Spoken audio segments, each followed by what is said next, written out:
Hey readers, welcome to Reading Roleplay. Today we're going to be looking at how to roleplay the hard way. This is published by Shonner Press, written by Shawn Driscoll. It's available for free on DriveThruRPG. Start with our cover, get past our boilerplate, table of contents, and we get to our preface, and we find out that HARD is an acronym for Honest and Reactive Dialogue. A few years ago, I had this great idea that I would write a book. I did to learn what the book would even be about. Never thought of myself as a writer. The only things I'd ever written were technical manuals for the web using Sphinx. The subjects were either computer programming or 3D modeling. I tried and failed to use various editions of Microsoft Word to write some ideas I had over the years. The same happened with LibreOffice.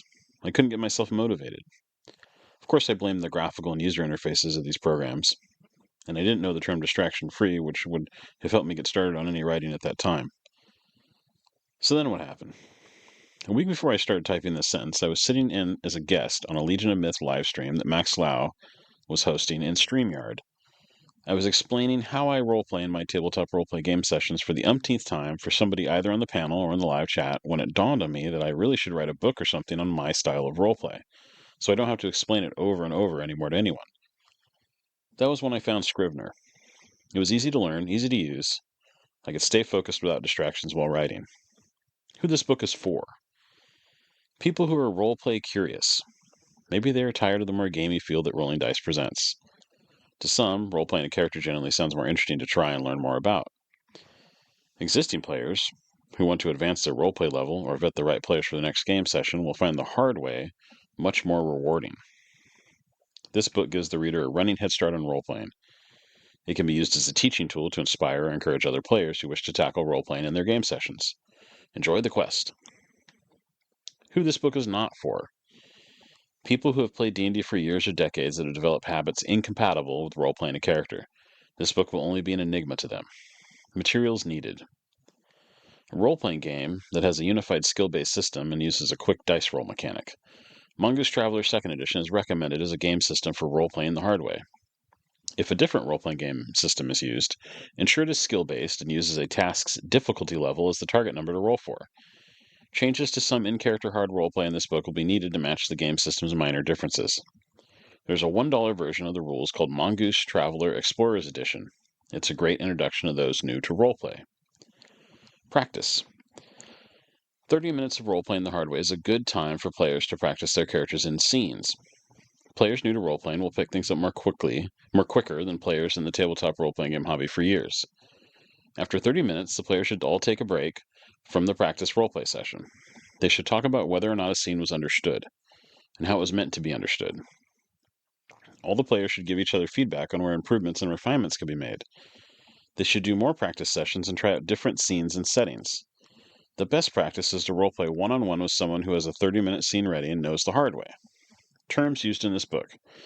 Mindscape, an imagined surrounding. Character, a person or even a creature in a mindscape. Player, roleplays one character. Runner, roleplays the other characters and creates mindscapes. Encounter, anything a character can interact with. There's some acknowledgments. Mention of the YouTube RPG Brigade from back in the day. And we move on to Chapter 1, Social Contract. What goes in it? Sign here, please. What exactly is a social contract? Well, here's an old one from the before time. And it mentions several technical details for playing online, including some things like not having food or being interrupted by phone use for texting. Okay. No out-of-character speaking during the game session. Players don't ask the GM questions. Each player, including the GM, narrates what their character is doing. The GM states when die rolls are required. The players narrate their successes while the GM narrates PC failures. All talking as well as asking questions is done in character. PCs speak to other PCs and NPCs speak to PCs to relay or answer questions. No initiative, no combat rounds. Combat as close to real time as possible.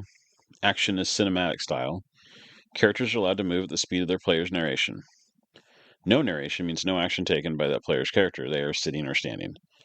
When a character dies, the player leaves the hangout and game until they have created a new character to return to the game with. Players must have their character sheets with them, always. Players must not fear it. It's just a social contract. This is one of many. Players will devise their contracts for various game groups and roleplay sessions. It's essential to have one of these. So what's the catch? Decisions. Here the players decide on some ground rules before beginning a roleplay session. Social contracts are either written down from scratch or copied and edited from existing ones. Players add to the contract the crucial things they desire while role-playing.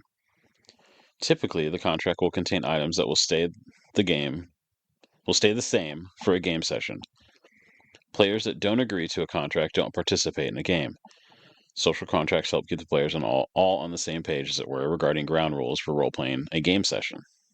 Players can update the group's social contract between game sessions and hope everyone agrees with the changes. Players will often add rules for being late to games or no-shows. Some contracts will state who gets to narrate successes and who gets to narrate failures. Maybe a house rule for a dice mechanic gets thrown into the list.